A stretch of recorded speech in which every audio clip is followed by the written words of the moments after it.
So we're going to, per request, briefly look at the three major views of hell.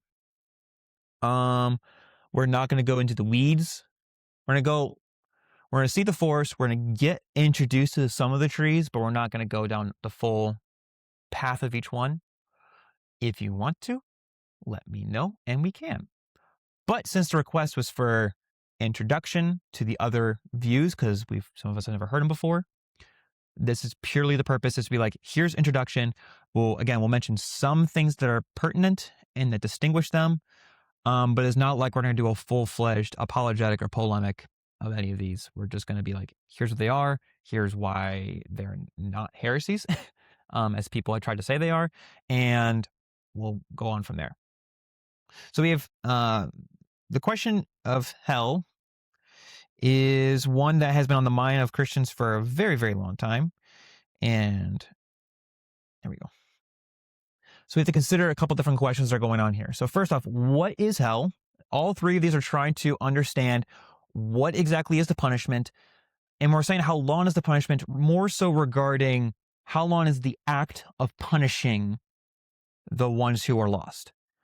It's not, I think that's a better way of phrasing it than just saying how long is the punishment. This is just a common question people ask, is more the question of how long is the punishing. And that depends on your framework. You also have what is the purpose or nature of hell. So we're looking at not the question of, in fact, all three views I'm going to be presenting today are not asking if hell is real. That is not their concern. They all accept and point to the fact that hell is real. They do not deny this.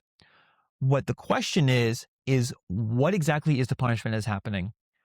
How long are they being punished? Like this action. And what is the nature of it? Is it truly an actual lake of fire? Is it all metaphor? What do we do with this? You also have a question like, what is the punishment? Is it unending conscious punishment or torment? Historically, that'd be the word that's used. More modernized today is used as punishment. You have death, destruction, loss of the life. Is that what's going on? What do we do with this terminology?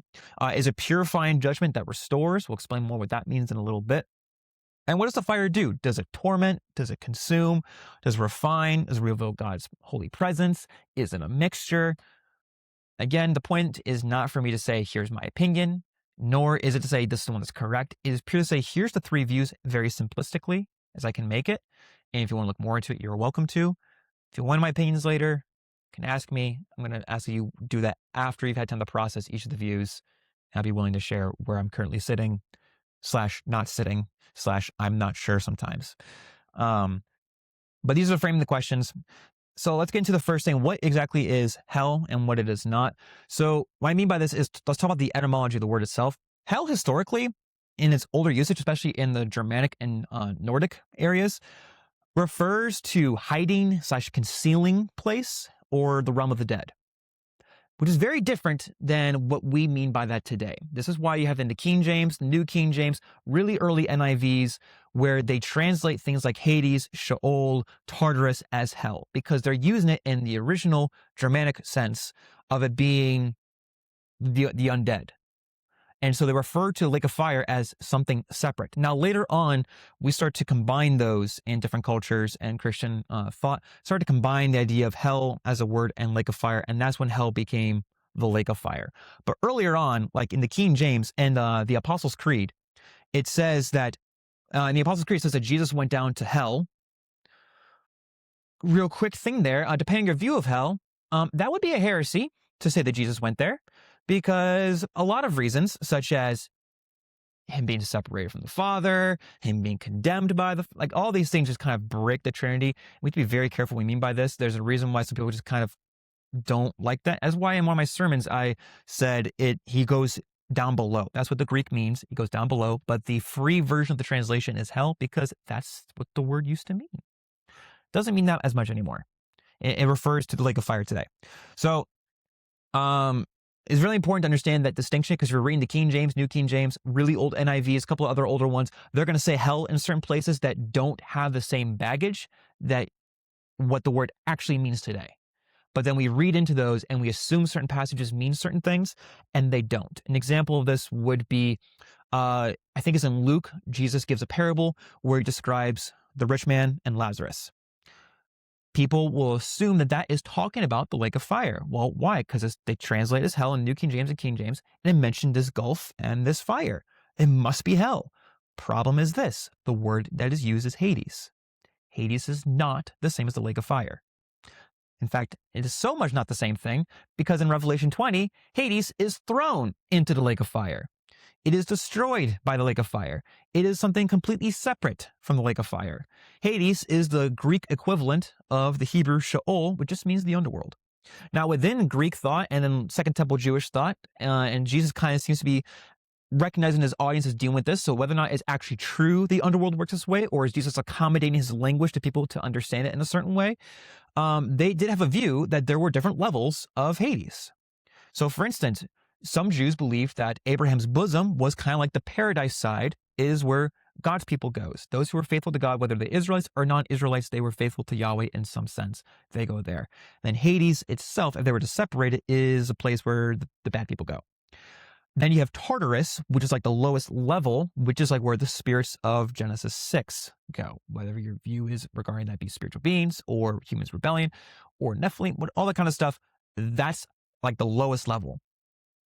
However, there's also some Jewish thought where it is all just one place because it will just use a blanket statement wise that everyone goes to Sheol. If you use the Septuagint, everyone goes to Hades.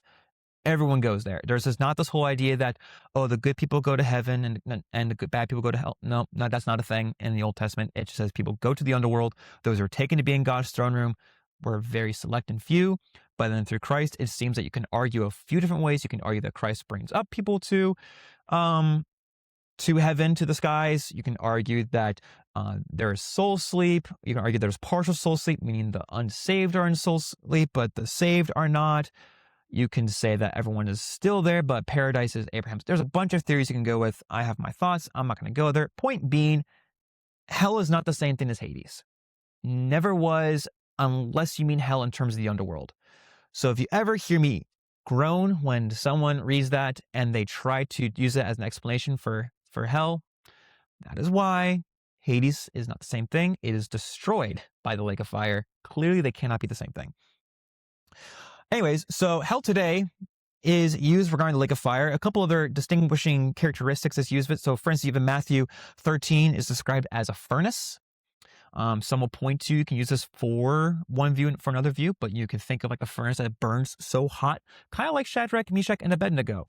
Some people will use that for a case of annihilation because it consumed the body, and some people use that in the case of eternal conscious torment because you can say that God will provide a body that can withstand the fire in some sense. I'll explain more of that in a little bit. You also have the lake of fire. This is heavily used in Revelations, used a little bit by Jesus as well in Matthew, but Revelation, the most popular one, is referenced. That's why I gave 3 verses. And then you have Gehenna. Gehenna has its own little side. So we'll just very, very briefly. So starting with the Old Testament, it refers to the Valley of Hinnom, which is within region of the Israelite kingdom. In fact, it was kind of like one of the barriers that split parts of the kingdom up.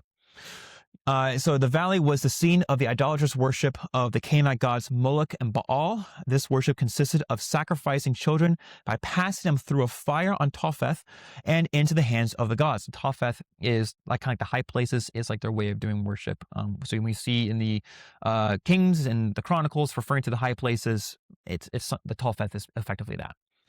So this is according to the Anchor Yale Bible Dictionary. In fact, every book that is down here that you can see but the camera cannot see, every single one of them agrees on this very fact. This is what Gehenna is. There's one thing that there's a debate on, whether or not Gehenna was also used as a dumpster trash heap area. I can explain more maybe later the relevance of that, but that might just be more into the weeds than we need to, but there is an actual debate over that, and so there's some relevance there. So you do actually have examples of these sacrifices and things are going on that are not just found in Canaanite texts and stuff, but in the Old Testament as well. It's observed in the Old Testament, like Jeremiah 7, verse 31, 19, 4-5, 32, 35, 2 Kings 16, 3, 2 Chronicles 28, 3, and 33, 6. We're going to cruise through these. We'll slow down a little bit when we get to the actual positions, because that's really what more of this topic is about, but I just kind of want to provide this bit. And so they're explaining the things that are happening here. Eventually we get to the intertestamental period. Gehenna becomes an image for what the final punishment is going to be. The final judgment of the lost, those who are in rebellion to God, this is their final judgment. Interesting is that if you go through the Second Temple texts, or just any of the intertestamental texts, you have some who argue for annihilation, some who argue for torment, some argue for a mixture of both, some who argue for some kind of reforming fire, which will explain that one. That's my terminology. Explain why I use that terminology later. But it starts to take on this more eschatological role. Eschatology means end times view. Then you get to the New Testament, where it uses a total of 12 times, and it continues this very thought. In fact, there's some language that you can find in the New Testament that is pulling from the intertestamental period and the Old Testament. For instance, you do find the second death mentioned in the intertestamental period. Now, whether or not you should take the intertestament period for interpretation is up for debate you can have, but is drawing on this imagery. It could be correcting it, it could be affirming it. I'll let you be the bearer of that decision in your own personal study. So this is Gehenna, is an actual place, has an actual history to it, and it becomes an association to what will be for the end regarding those who rebel against God. So there are three major views, and I say major views because these are all umbrellas for a bunch of subviews. So first off, you have eternal conscious torment, mostly known as ECT. It is also known as traditionalism, although I find it kind of weird to be called traditionalism, since there are several views today that are very, very popular that are not the traditional perspective at all. And so I question if that's really the best term we could use for it, because there are some things that we may agree on the length and some of the elements of it, but there are some things regarding ECT that is just not the same as its earliest proponents. And there's some people who still argue for it that way. There's a lot of people who argue saying this is our position, and they say it's a traditional view. It's like, in a sense you're right, in a sense you're not. I'll explain that more later. For this one, I broke up and gave you two of the sub views to kind of see where there's some differentiation. There's a bunch more. Most of the differentiation kind of comes on to what does the punishment look like, or what is really happening to the lost. We can't really say because Scripture doesn't totally give us details on that, so it's a lot of speculation. Medieval period really gets into this one, but this is pretty much the church's traditional stance. If we were to just throw the umbrellas over it, this is the traditional stance technically. And like I said, it has a few different subviews that deal, like for instance, with whether or not the fire is literal or metaphorical. I'll tell you right now, the traditional earliest perspective, technically, especially if you take Augustine's view, is that it is a literal fire. People today argue for a metaphorical fire. So again, to what degree do we mean by traditional? Don't really know, apart from part of the punishment and the duration. Outside of that, they're not quite the same thing, and they do have very different pictures, and it does matter. In fact, it matters so much so that in this book, they actually gave two different sections on it. One section on literal fire, one section metaphorical fire. Matters enough that the editor said, no, we gotta participate with this, and in this book, they have times where they critique each other. Metaphorical view critiques the other guy, and the other guy critiques the metaphorical guy. So it clearly is a distinction, and it does matter a little bit. You have annihilationism. It's also known as conditionalism. Even then, there's some back and forth on which term they prefer. So like, for instance, with eternal conscious punishment, I have that as well over there. It's the same thing with annihilation over here. A lot of people today have another name for it because they're trying to highlight a certain aspect of it. So like with eternal conscious torment or traditionalism, some prefer ECP, eternal conscious punishment, because it seems to capture more of the idea of different degrees of punishment rather than everyone gets the exact same punishment. Conditionalism and annihilation is kind of similar. Conditionalism is trying to argue a little bit more regarding the fact that the immortality of the subject is conditioned. The annihilationist doesn't disagree with that, but there's a slight different emphasis where they're focusing a little bit more on the judgment. They still ultimately mean the same thing, but there's enough of a slight difference that it does matter in terms of emphasis. And so this is probably the most prominent position I have up here. This one's up for debate as a potentially the view of several apostolic fathers and the Didache. This is up for debate. Obviously, people with their own perspectives are going to argue, they side with me, they side with me. I'm putting it here because they actually don't, in terms of the most explicit, they don't give a lot of explicit language. However, they do give language that could lean itself well to annihilation or towards ECT. The Didache especially does this, where it talks about how there's these two paths, one that leads to mortality and one that leads towards like life and productivity. Mortality would entail that you can die. Well, in traditionalism, you don't technically ultimately die in the sense that we mean that you cease to live, you're cut off. We'll get more into that later. And then there's a couple other subviews in here as well. Again, it's getting more into like, what does this actually look like for the actual act of the punishment? This is very different though. A lot of people have some bad baggage with this. Jehovah's Witness affirm annihilationism, but it's not the same as Christian annihilationism. They don't affirm a fire at all. They don't think it's real. They think it's unjust. Annihilation is like, nope, hell is real. It's a place that people go to, and there's an actual thing that happens there. It is not just made up thing, and it's not just you're merely snuffed out. There's a lot more going on here. We do not agree with the Jehovah's Witnesses in the slightest. You have reforming fire, also known as this is a long word, apokatastasis. I put down reforming fire because it is technically a form of universalism. The reason I went for reforming fire is because universalism has a lot of baggage today. It does not mean the same thing as Christian, old version of reforming fire universalism. Universalism today, within a lot of liberal views, is more the idea that hell doesn't exist, all roads lead to Jesus, and we're all good, no one's technically wrong. They say, someone's wrong, and there's a punishment, it is called hell, but hell ultimately is, as argued by Origen, Greg of Nyssa, and several other early church fathers, is the fire is meant to actually reform, punish, but the punishment is meant to push forward towards correction. They see the fire as moving towards correction, not towards ending. The thing that's being ended is evil itself, and therefore the fire is actually burning away the evil. Is a much more, they'll tell you it's very biblical. I don't disagree. They have a lot of biblical arguments for it. They do. They have a lot of good passages that can lend itself well if you interpret it their way. I will say the two biggest guys who argue for it do a lot of philosophy. They all do a lot of philosophy, but they do a lot of philosophy here as well. Gregory of Nyssa will say, I'm not doing a lot of philosophy. Straight up does. He spends a large portion of time talking about the soul. We're going to see why that's important. So I don't say that to demean them. I'm just saying that if I were to kind of put it somewhere, this one has a lot more philosophy trying to articulate certain passages. Doesn't mean it's wrong. Doesn't mean it's right. It's just the case. And so, like I said, it's most articulated by Origen, who is the first proponent of this, and Gregory of Nyssa. Now, a lot of people tell you that technically they were, Origen's view is considered heresy. There's a layer of which that is true and not true. The document that people often refer to is clear that there's something they're talking about, but is not explicitly talking about Origen.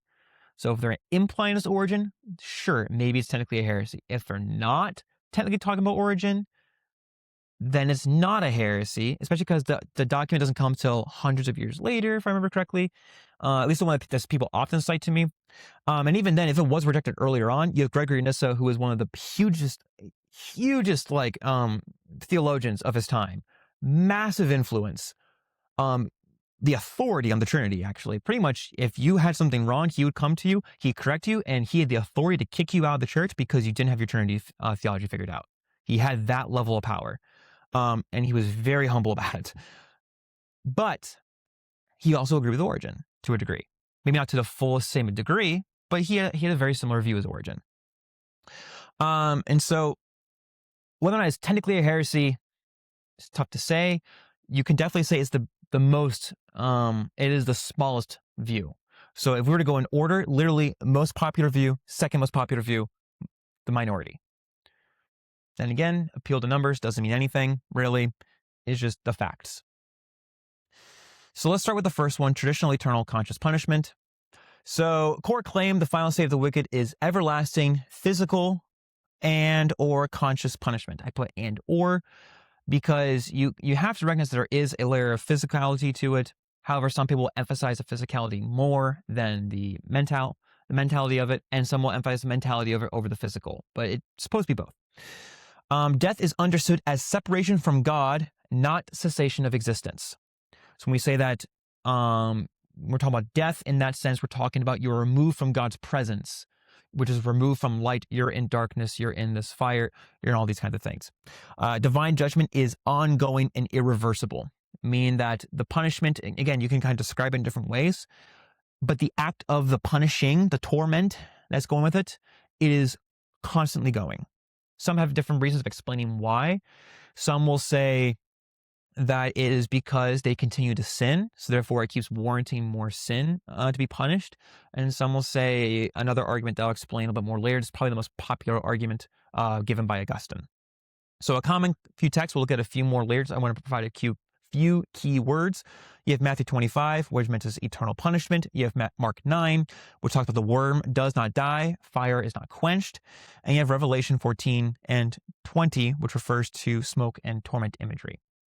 But let's actually kind of get into this a little bit more. So traditional view, some arguments. First off, the soul is immortal. Now, a lot of people will today tell you that that's not necessarily as important. Again, this is where we start to question, what do we mean by traditional? Because your earliest arguers, such as Augustine, Tertullian, very much said one of the reasons they argue for this is because the soul is immortal. That is a very important detail. Now, it may not be like the crux of it, like if you take this down, everything falls apart. But it is a very key piece, and people kind of downplay this part. And so it's not one that really should be ignored, because this is one of the key things that the annihilationists will argue against. Is we will agree that the body itself, like right now, our bodies are not immortal. They die. We agree, but they also will say that the body is resurrected, which we would agree with. And that's in the text. We all should agree on that. It says that. But what they'll say is that the body will become immortal and the soul remains immortal or will become immortal. So some will say that it lost its immortality after the garden. Some will say it always had it. And there's very, very deeply philosophical arguments for it. I won't try to hurt your brain with that right now. If you want to look into that, look into Augustine, look into Tertullian. I would say look into Gregory of Nyssa, because the Reforming Fire view also argues for immortality of the soul, and that is also a very key thing for their view. It is very important. Even people today say it's not important. Paul Copan, I recently heard him say that it is not a Christian doctrine. I mean, it's not one that you can directly derive from the text. It's one you can debate over whether it's there or not, or if it's implied there. Again, not everything that we believe to be true is from the Bible. 2 + 2 will always equal 4. That's not in the Bible. Get over it. It's just true. So if the soul's immortal and it's not in the Bible, guess what? The soul's immortal. If the soul is not immortal, then guess what? The soul's not immortal. If the Bible gives a specific claim on it, then we will have more of an answer. If it doesn't give a claim on it, then we are left to figure it out, speculate, or just say, God, we trust you. This is not our concern. Anyways, the time of punishment is hardly ever the same as the time it took to commit the crime. This is Augustine. He's trying to justify why this can be an eternal thing. So let me further explain this. If I were to come in to your house and steal from you, it would take me like, let's say, a couple minutes. I don't go to jail for a couple minutes. I face a punishment that is much longer than that. Now, if I do a crime against someone of like higher status, especially in government perhaps, then my punishment is even longer because it has a greater offense on a person who's of higher power. Same thing with like, it takes me like 2 minutes maybe to kill someone, but you go away for years for killing. Augustine's argument is effectively that because God is the one that we're sinning against each other, which already adds time, but we're also sinning against an infinite God. If you're sinning against an infinite God, that warrants infinite punishment. And even if you don't want to argue that way, there is still the very fact that with all the sins we commit, there is a very long timetable that's just already added to you. And if you take the view that you're continuing to sin in hell, then you're just continually just adding more to it. This is Augustine's argument. It's a very popular argument. In fact, most often you'll hear people say finite humans committing infinite sins will warrant an infinite punishment because you're sinning against an infinite God, ultimately speaking. So even if you slept with someone, or you committed adultery, you've violated the couple's covenant, you violate the person's body you're doing this with, the spouse, but you're also violating God's structure, therefore you're violating him, therefore that warrants something eternal there because it's infinitely against him. The seriousness of sin and thus the punishment due to sin is not measured merely by the sin itself, but by the value and the worth of the one sinned against. This is Denny Burke in the book down here, which is Yes, this book, which is the second edition, is with different authors and a different editor.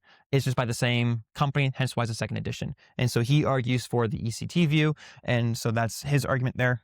His quote, kind of building off what Augustine says, they'll also point to descriptions that seem to involve some layer of consciousness. This is Paul Copan's language, saying there seems to be some passages such as weeping and gnashing of teeth. That implies that they're still alive in some sense, or conscious in some sense. And so they'll say the final separation is from the presence of God. And so that's what death really is. To be in God's presence is life, and to be outside of his presence is death. And it's a little more of a spiritual, metaphorical language. I use spiritual and air quotes because you got to be careful with that, because you can go in a way where you're talking about spiritual death that does end up in some layer of heresy. You just got to be really careful with how you're explaining that. Because whenever you talk about these things at all, especially about humanity, you have to talk about it with the incarnation in mind, and what that means for Jesus, or else we have to start doing special pleading, or we start to throw heresies onto him that just do not work. For instance, you don't ever want to say that the Son was damned by the Father. Don't ever say that. That's a heresy. So some argue that hell is locked from the inside. This is actually C.S. Lewis's argument, that they're locked from the inside. People want to be separated from God. Those who are in hell do not want to be in his presence. So they're really getting what they want. I'm not going to try to explain all these views. It's just kind of some major arguments you tend to hear. So here's some scriptural points. So just to kind of set up what we have here, we have Isaiah 66, 22 through 24, which mentions the undying worms, fire is not quenched, the reprobates are loathsome to all men. You have Daniel 12, 1 through 2, everlasting contempt, Matthew 18, 6 through 9, concern of being thrown into the eternal fire, Matthew 25, 31 through 46, some concern of the eternal fire. We also learned it was prepared for the devil and his angels in eternal punishment. 2 Thessalonians 1, 7 through 9, suffer the punishment of eternal destruction. Revelation 14, 9 through 11, cup of wrath, God's fury tormented with burning sulfur, no rest, smoke of torment rises forever. And Revelation 20, 10, 14 through 15, eternal torment, lake of fire outside the gate. Your three biggest texts, if we were to just be like, these are the hardest ones for people to argue, like these are the ones they latch onto the most. Revelation 20, Revelation 14, Matthew 25. Those are the three big texts. There's other ones as well, that's why I listed a few of them, but those are the three heavy hitters for them. Okay. So two of the subviews of several, as I said, a lot of the other views kind of deal with within ECT more with what exactly is happening in there. So like, are they continuing to sin? Are they degrading into animals like behavior, that where some have argued the image of God is like burning away from them and they become more animal-like. A few other different views are very interesting. You can see there's a few that we don't really affirm today if you go with the ECT route, but they're just throughout history. There's a lot of views on this. So I'll just do two of them. You have literal fire and metaphorical fire. I keep saying metaphorical fire. So literal fire would say position of some of the earliest proponents like Augustine, and they're going to argue that God in the resurrection would change the bodies to be in a state where they can burn forever in hell while also not ceasing to be. So God not only resurrects them, but gives them a changed body in a sense. Caleb and I were talking about this, and he said, well, you can kind of argue, Shadrach, Meshach, and Abednego, no, they're in the furnace, and they're fine. And I said, you can argue that. That could be an example of it. The only catch is that they're not affected by the fire. They still are affected in some way by the fire. So is it as a passage that could lend itself? Maybe. What I say is one you should say, hey, here's a hell proof pattern. No, it's just like, he's just pointing out saying, here's a logical reason why you can say that. You have examples. I'm going to use Augustine again because he's like the biggest proponent. I would say, in my personal opinion, and several others seem to agree with this, in terms of the explicitness, ECT really takes form with Tertullian and Augustine. So around 3rd, 4th century is where it really kind of takes form. And it's like, this is more of the view. Before then, you can argue whether or not that is the case. Really, when you hit Augustine, is like, we're here, this is the view that we're holding to. So I'm going to be quoting Augustine on this side a lot because he's one of the biggest proponents for this. First death is the separation of body and soul. So that is what we currently go through, is when you go to the underworld and your body is dead up here. That is the first death. It is against the soul's will to be separated. Second death, in Augustine's view, is that they are forced back together against the soul's desire. It is against your desire to be together because now you're not only suffering some kind of soul conscious torment, you're suffering a physical torment as well.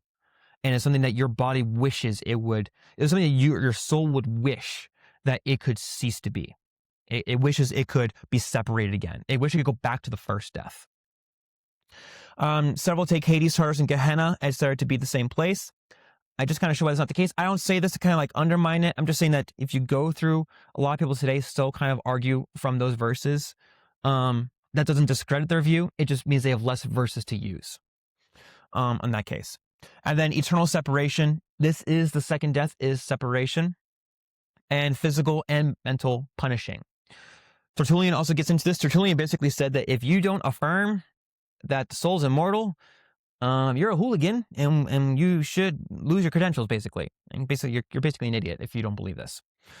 You then have metaphorical fire. This is probably, at least in the circles that I've come across, the more popular view today for people who go to traditionalism, which is again why I kind of question what we mean by traditionalism in the fullest sense. Like, at what point is it no longer traditional? If we're going with like the core piece that they live forever and they're in hell, if that's really all it takes, and there's some kind of conscious and physical punishment, cool. I think that might be fine.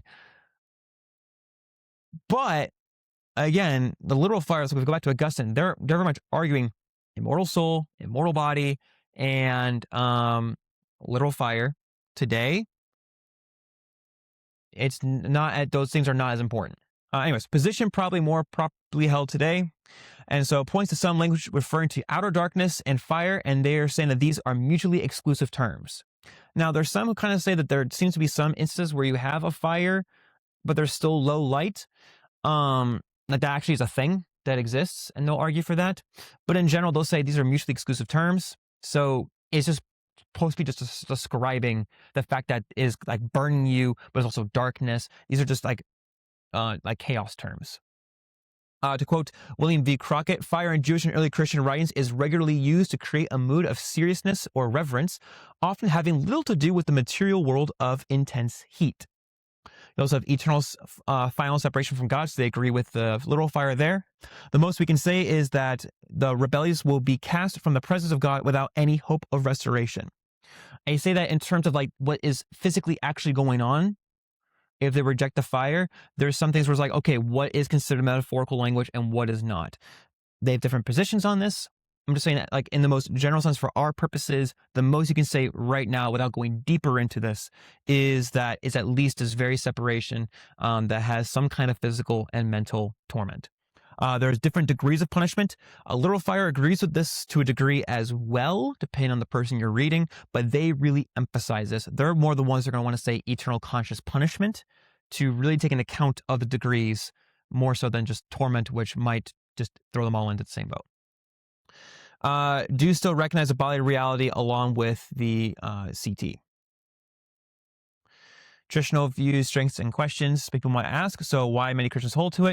It takes eternal punishment and final judgment language to be eternal in consequence. Why not? It makes sense. Is the view the church has held for centuries. Again, you don't want to do an appeal to tradition, but if they're all holding to this, there must be something here that they must agree on. It seems to be consistent in the issue of sinning against an infinite God and God being just. Sin is much more cosmic than local. It has a much greater consequence than we realize. I think all would agree with this, but they're really going to be kind of pushing this, and they seem to kind of give that language. And then takes plain reading of torment texts. At least that's what they'll argue.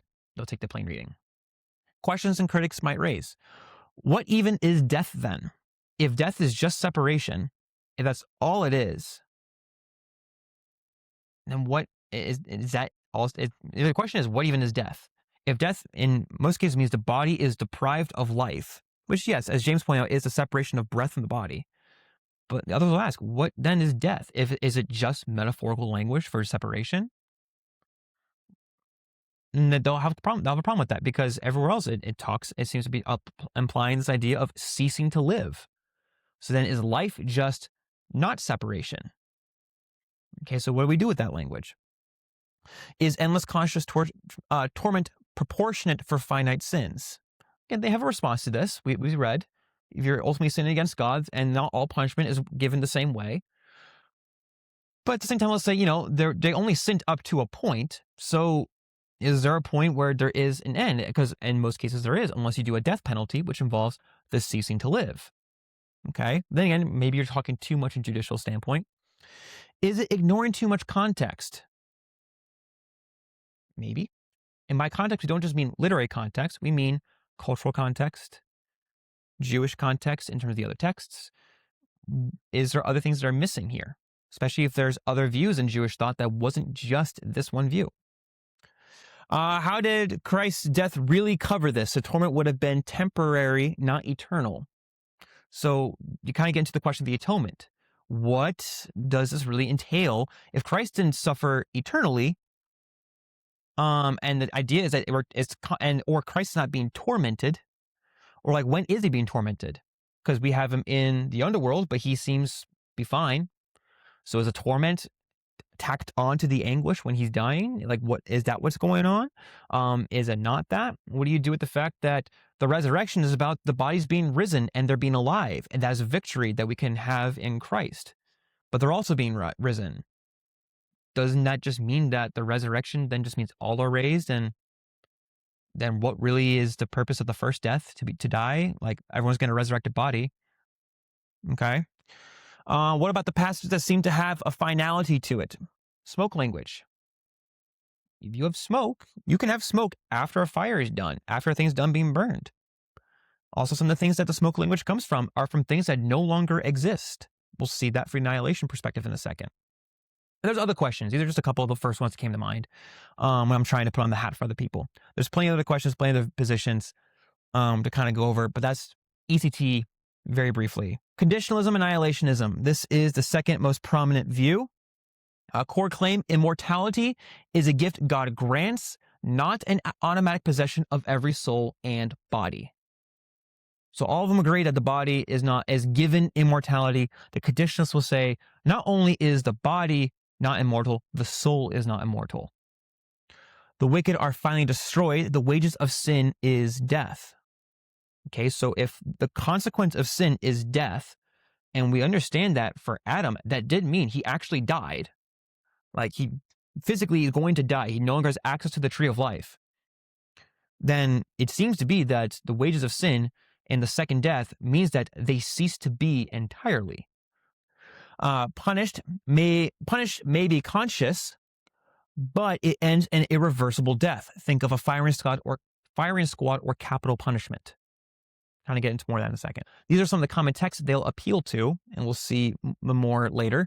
You have Matthew 10:28, destroy both body and soul. And the Greek that for destroy, when it's used actively towards a person, frequently means kill. So you can also render this as kill both soul and body, is what they might argue. The wages of sin is death. Again, that is the consequence of sin. If those who are saved are those who are covered by the blood, and those who reject Jesus are not covered by the blood, and therefore they're supposed to die, and death pretty much means that you lose life, then doesn't that just mean that they're going to lose life entirely? You also have eternal destruction. We'll kind of see why they are not opposed to this language either, and we'll see Sodom and Gomorrah as an example. See more of that in a second. So a couple arguments for the conditionalists. Again, this is not everything. The soul is not immortal. This is a very, very early Christian view. By no means is this a new view. This goes back, again, you can argue about the Apostolic Fathers. I gave them credit for that one because you can have the room for it, but the ECT people can also have the room for it. Justin Martyr, Tatian, Irenaeus, they all affirm that the soul is not immortal. Now, yes, Tatian later, after Justin Martyr dies, becomes a heretic, but Tatian wrote his book, where is it? I didn't bring it today. Tatian wrote his book, at least the one that we still have a full copy of, while Justin was still alive, and is preserved relatively. The other ones that were not were post Justin's death, and they're destroyed. And then you have people like Irenaeus and Tertullian, all these guys just absolutely lambasting him for his later views. But he agrees, and Justin Martyr also argues that the soul is not immortal. It would entail that God, and what that would mean is that God gifts immortality, gives it. Immortality is a gift from God. It is not something that is just automatically assumed, which means it is conditioned on God granting it. That's what conditionalism ultimately kind of means, is that the condition of your mortality is based on whether or not God grants you it. Immortality is a good gift granted to believers. And you see this throughout different texts, where it talks about immortality and life is given to those who believe. Well, life as we at least understand in the generic sense, in a general sense, means that you are literally just alive. You are living, you are breathing, you are active, you are conscious. So if those are gifts from God, in what sense are we talking about he's giving them? These things are called good gifts. What is the good gift of giving it to those who are going to just eternally burn forever and ever and ever and ever, conscious and aware? You can argue for it, but they might ask the question, what do you do? What is the good of that? Because what is the good gift portion of that? Why doesn't God just snuff them out? At least how some can argue it. So, they struggle to see how ECP/T has God's justice being satisfied. For instance, there's always punishing. How is God's justice really satisfied? Especially if you take the view that they continue to sin in hell. If they're continuing to sin in hell eternally, then there's always evil and there's always got to be punishment. At what point is God's wrath justified? Those in hell are sustained by God in some sense. God created hell. It is sustained by him. And all humanity and the spiritual beings are created by him. If hell's eternal in the sense of the punishment is, the punishing is eternal, you kind of have to argue perhaps that God is sustaining them and it's choosing to keep them alive forever and ever to be tormented. Now, they're not trying to argue for a torture chamber type of thing, but they're saying, like, look, if we're going to argue this, you kind of have to say that God is sustaining them in some sense. What do we do with that? Some ECP/T people argue that people continue to sin in hell, which makes some sense, meaning that evil is not truly done away with. There are degrees of punishment, but ultimately it ends with the end of physical and spiritual life of the human. You can, like, for instance, there'll be some who say the fire is continual, like the fire is eternal in this aspect that the fire does never go out because it's God's fire. It is his judgment. It is his justice. It is his fire. That's what's eternal. And it burns away and it consumes. That's what fires do. Fires consume things. So you can say that people who maybe have greater sins are being consumed longer until they're snuffed out, and you have those who are consumed quicker and are snuffed out. Which that would be part of the whole degrees of punishment. That's at least one way you can explain it. The lake of fire is what is eternal. It is what cannot be quenched, not the people. I'll point out that all the texts we read for the ECT verses, the ones we read earlier, they all say the fire is eternal and the worms are eternal. It does not say that the people are eternal. It says that the people are dead. Therefore, we're talking about the finality of the judgment, not of the people being eternal. Eternal fill in the blank, whatever it is, can refer to quality and quantity. So you can refer to it as a quantity of time. So what they will say that is that when we say eternal punishment, what they're going to say is that what we're saying is the punishment itself is eternal, in that they're no longer alive. The punishment is that they will die. Guess what? That's eternal. They're never coming back to life. There is no resurrection for them again. The second death is the fire, which will consume them, and they're dead. That just is taking it at its like simple face value meaning of death. That, or the destruction. I can destroy something constantly, or be destroying something, but if it remains destroyed, it is eternally destroyed if it's never put back together. And so there's a layer of quality and quantity to that. So in one sense, the punishment is eternal because it is final. There is no reversing it, but it's also referring to the quality of it. The other thing too with the word eternal, I think it's aionion, does not strictly mean eternal. It can refer to ages and periods. So it is like the age to come, the period to come. So it could be argued that is the age of punishment and the age of eternal life. So that is like the period they're in. Also can refer to the idea of, well, we are given eternal life. Therefore, what is eternal? The fact that we have life. What is eternal about them? That they have final punishment. Okay. So majority of the language refers to destruction, death, and kill. Okay. So the language of punishment for sins is referenced to as death, not eternal torment. Though, like some even say, if you go back to Genesis 3, the consequence of eating the fruit is not, hey, you're going to be tormented forever. It's that you're going to die. And then you see constantly the constant consequence is death. Now, an ECT person will say, yeah, but that's all temporal things that's happening on this side. But they'll say, okay, so then they're going to say, well, look, we have a lot of passages in the Old Testament that seem to back us up because we're talking about what death is, which is the precursor to the New Testament. And you're going to have to deny all those passages. And therefore, you have to go with mostly just New Testament passages. And you're not going to have really any Old Testament passages apart from these other ones that they can easily respond to. They do have some very good arguments in response to those Old Testament passages that we read earlier. Fire consumes and burns. Almost all the imagery is language that naturally means destroy and consume. Let's think about the wheat and tares. What happens to wheat and tares when you throw it? What happens to tares when you throw it in fire? It's consumed. It burns up. It turns to ash. Okay. So if we're going to use that as an example of hell, regardless of your view, that's a finality language right there. That it is final in that sense. There is no more continuing. There is burned up. It may take longer to burn up for some than others, but it's done. It's done away with. Some scriptural points. So we have Genesis 2, 17, 3, 17 through 19, and 22 through 23. The consequence is death, removal from the garden to not eat of the tree of life. They've lost access to life. They're going to die. They're doomed to death. Deuteronomy 4:24. God is the consuming fire. I don't know why I put Deuteronomy 4:24 there twice. But you also can see Isaiah 3:14. You have Psalm 34, 16, 21, the blotting out the wicked and slaying them. It's all death language right there. You have Matthew 10:28. Destroy, or as I mentioned before, they can argue for kill, both soul and body. Destroying the synoptics when active and attached to a person typically refers to kill.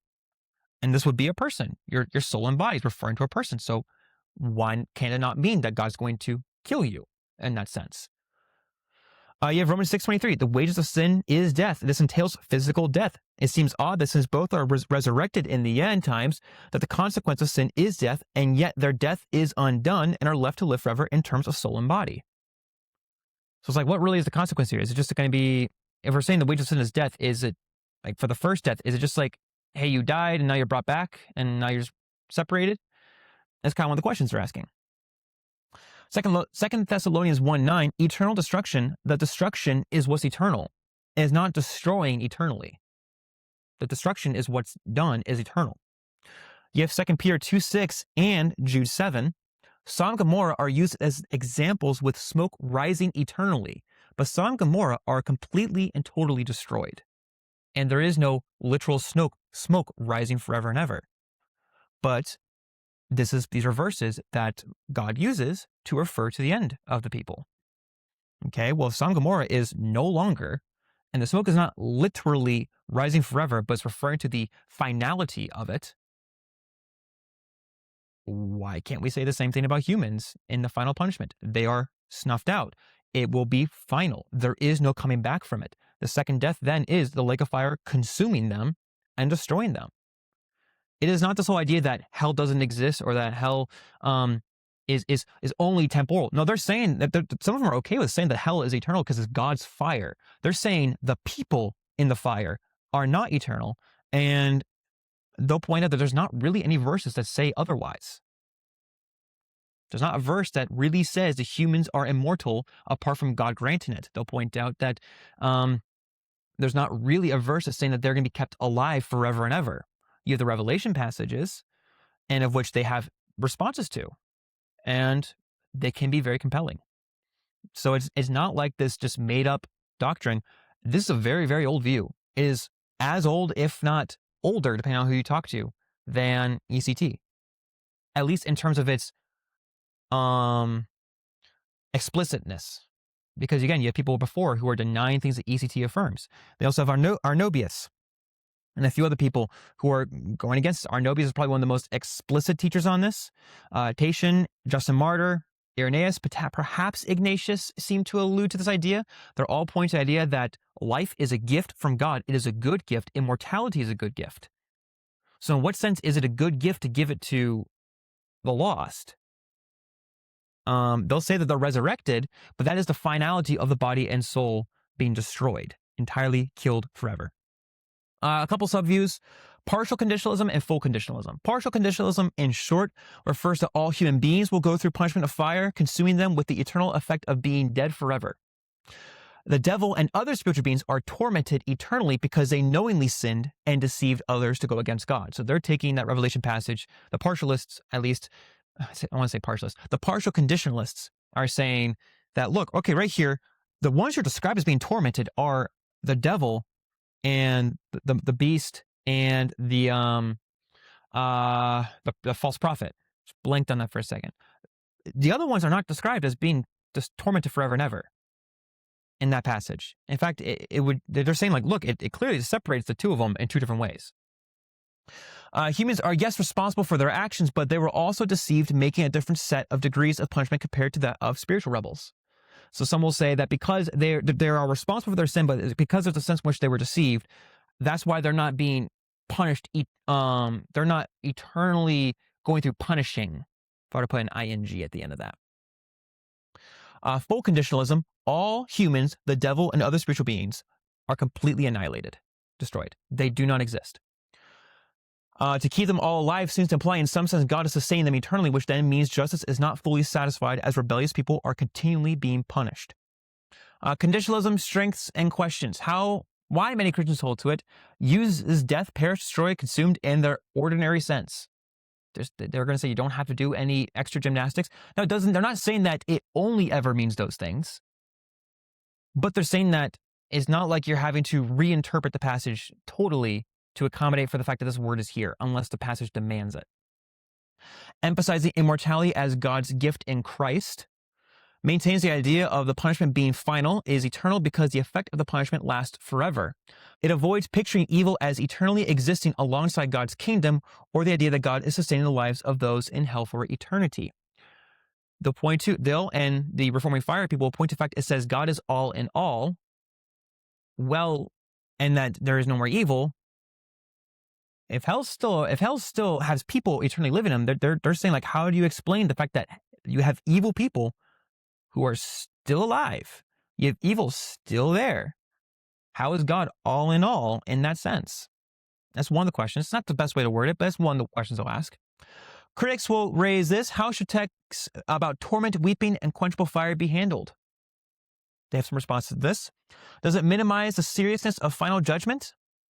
And this is the ECT view. They're saying, like, well, isn't that like less serious in our view? What does eternal punishment mean if the punished cease to exist? Well, as we already saw, they're going to say the punishment is eternal. So therefore, that's not really an issue for them. Is destruction always literal cessation? What about the passages that seem to imply some sense of consciousness, weeping, and gnashing of teeth? Not a question, but it isn't the view the church has used for nearly 16 to 1700 years. So why isn't the church latched onto this? Why has it always been a minority? They'll respond, well, first off, because Augustine's such a powerhouse, as well as Tertullian, well, they argue for the mortality of the soul. They don't agree with the immortality of the soul. They're saying it's not inherently what God has given us, or it is something that was lost and it has to be given back. There's different positions on that. But let's say, like, the reason is because you all accept the immortality of the soul. We don't.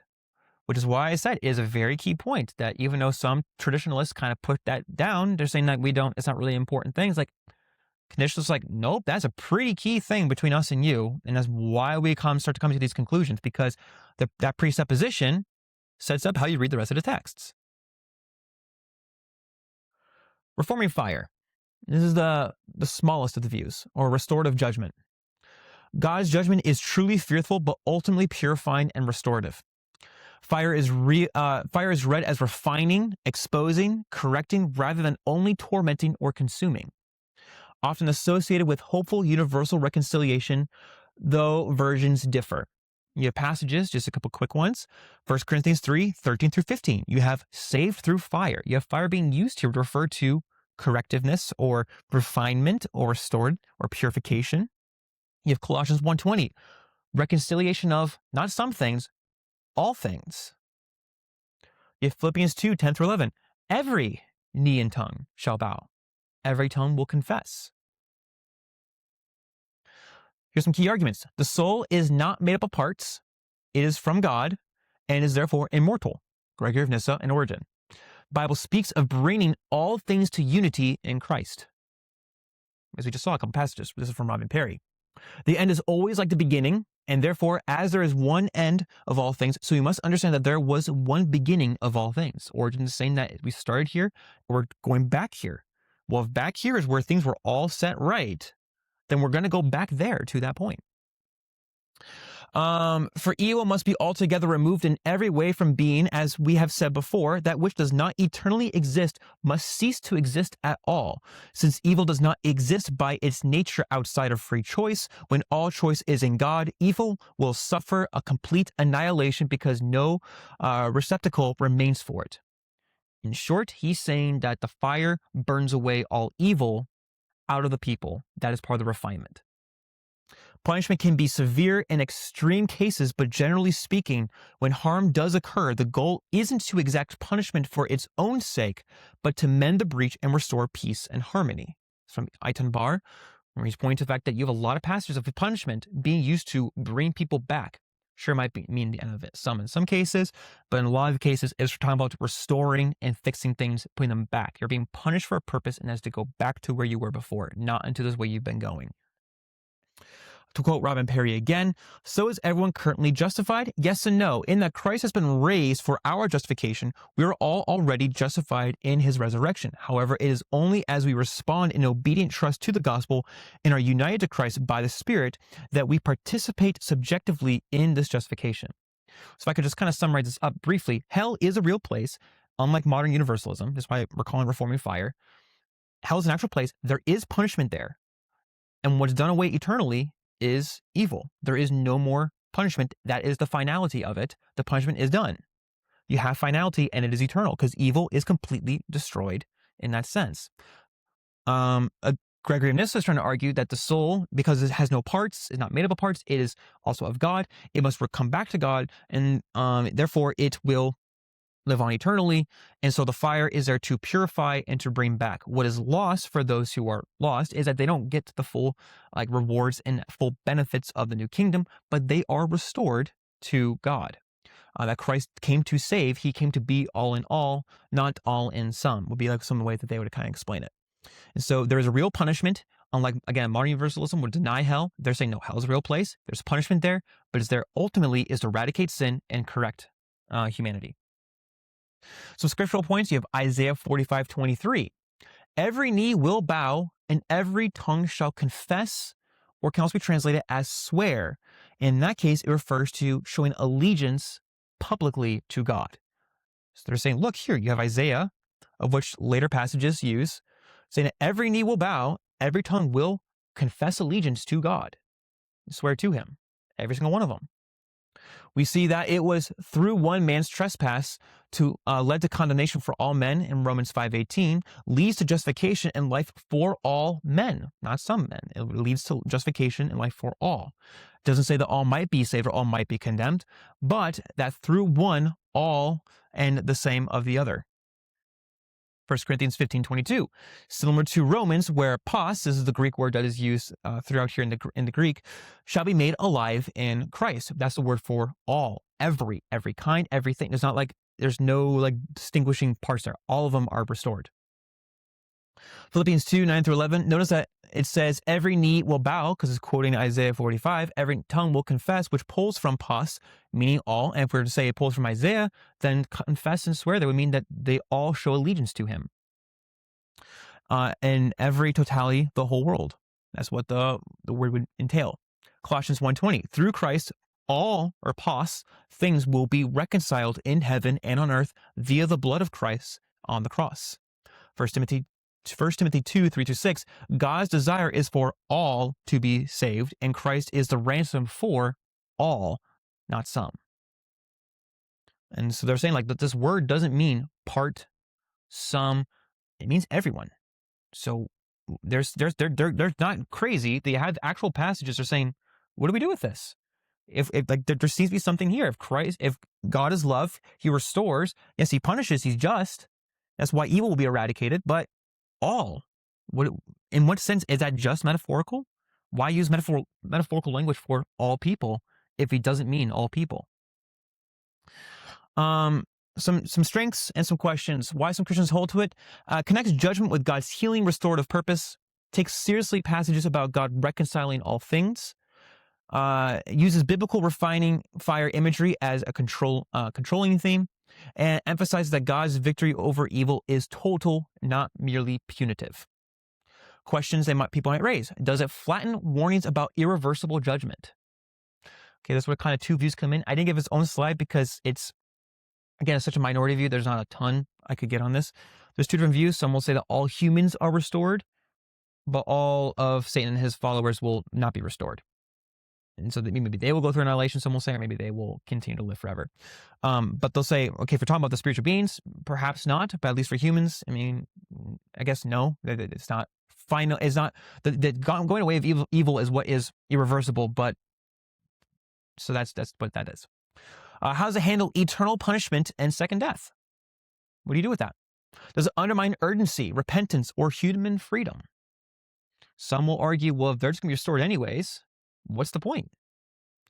Which they'll come back and say, well, if we're talking about the gifts and the good things that come from heaven, they don't get those things. You're not just granted those things. You still want those things. And you don't want to have to be in the fire. If I could frame it this way, reforming fire is almost like everyone's version of purgatory rather than Catholicism's, which is more, at least the way that it tends to be argued in the popular level, that you have some Christians who go through purgatory and then they're restored, but then everyone else goes to hell.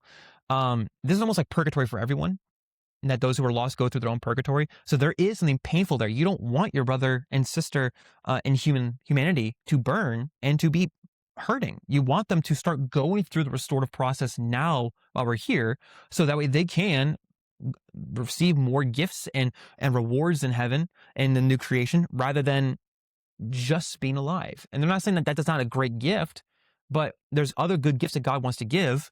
We want them to have those gifts, and we want them to be in the fire for as little time as possible, so the way they can be with everyone.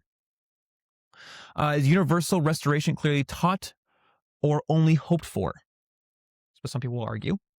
What do you do with passages like Mark 4:42 through 50? I'll pull that one up right now. Mark 9. Yes.